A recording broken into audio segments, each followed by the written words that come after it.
Now, Phil Vickery is back in the kitchen. He's going to be making the perfect feast for Good Friday. What are you making? Have a look at this. So this is fish bake. Now, it uses the classic potato boulanger, which is almost like a potato cake cooked with lamb.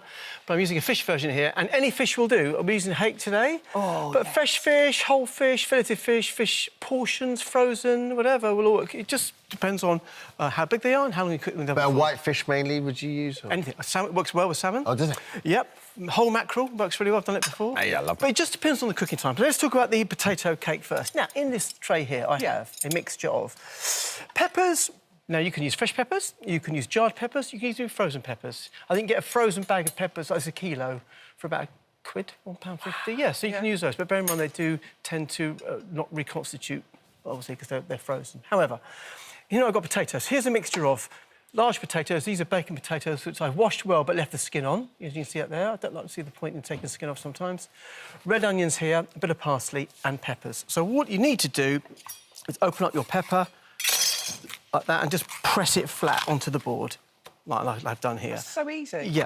Take out the, obviously, the seeds, and then you just layer potatoes. You don't have to be too prescriptive about it. Just put those on, as long as they're fairly even. Do you go onions on the bottom, Phil, do you? You can do whatever you like. I have done here. It's really But no reason, no? They don't, like, char up or something? No, no reason at all. Put those on, and then, again, you don't have to be too careful about it, because we're going to press it as it cooks. Onions go on. These are just rings of onion. Red onion I'm using purely because nice bit of colour. That goes like that. And then... There's nice and sweet taste to them as well, right? They are. Now, if you were blindfold, would you know the difference? I think I would. Well, you wouldn't start crying. You wouldn't start crying with red. Why not? Apparently, you just don't start crying with red. That's an old wives' tale. That's a lot of old rubbish. Apparently, you don't. There you go. So, therefore... No, it's true. It's true. You don't. When you cut a red onion up, you don't cry. Is it April the 1st or not? Fact. Anyway, so what you do is then you put a little bit of salt on top, not too much because we can use a stock cube, a bit of pepper. And this is boiling fish stock cube. Oh, yeah. OK, in water, you just pour that over like that. You cover that into an oven, which is about 180 to 200 degrees. Cover it with foil. OK, a bit of parsley as well if you want, that's an optional extra. Cover that with foil, and you cook that in the oven for about 20 minutes to half an hour, because that steam will then cook those the peppers and potatoes beautifully. You then... I'll come on to this in a second. Let me pop this in the oven. So just 20 minutes in the oven? 20 minutes, 25 minutes, depending on how thick you cut your potatoes. Yeah.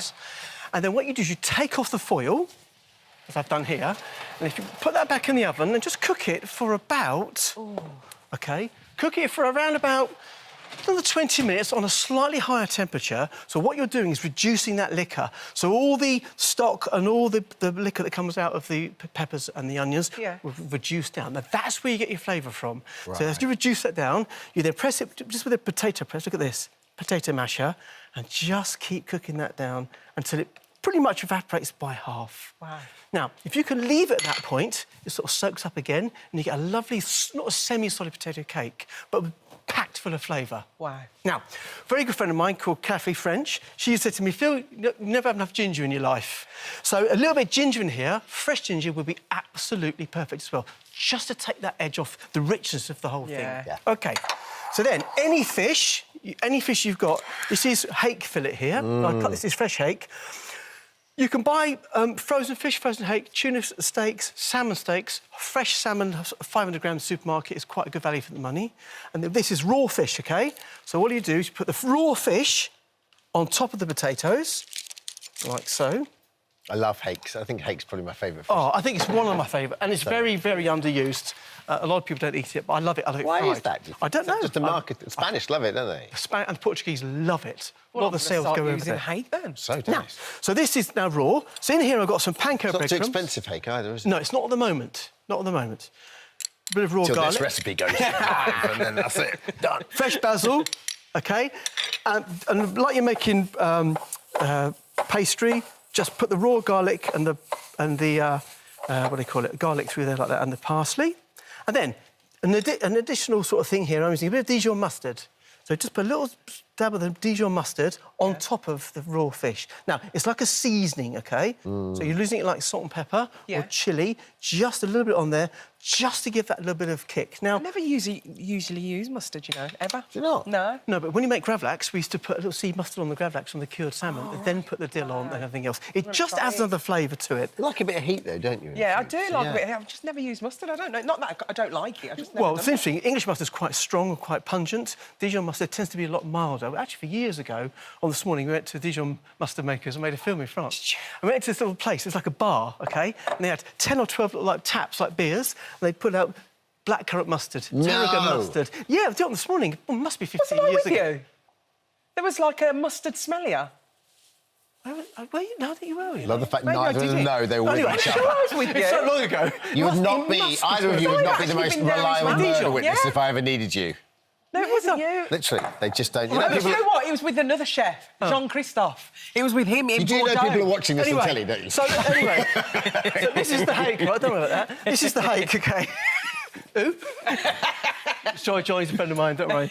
So, and then what you do is you pile on the breadcrumbs. OK, don't flatten them. Yeah. Just pile them on top, like you're making a crumble. OK, just on top of the fish. And then a few just around the outside, just to soak up a little bit of oil. It's like a big pie, isn't it? Yeah, and then the fish is on absolutely. top. It's Like so good. That goes back in the oven for 12 to 15 minutes. That's a bit warm, but I'm quick, that's fine. In that goes, and it'll end up like this little beauty right here. Oh, love that. Now, just a little thing here. Been a bit technical. Look at the that. fish should be 48 degrees when you take it out. If you've got a little thermometer like this here, 48 degrees, leave it, go up to 50s, bang on. You'll see that the potatoes are now beautiful. Look at those guys. That's So such a good idea. It's like an upside-down pie. Yeah, and also you can then serve this on the table. Look at the whole thing comes And out. it's so quick. Look at that, all that juice has gone. One pot. One pot. Yeah. So good. Dermot, chuck me your plate over, Would mate. your son eat this, Alison? Would he eat fish? No, you wouldn't. Doesn't. But you know what? I reckon he'd eat the bottom bit. Exactly. Yeah. But he wouldn't eat the fish. So to serve with that, I think what I'm going to do, a little squeeze of lemon on there. Well, you carry on.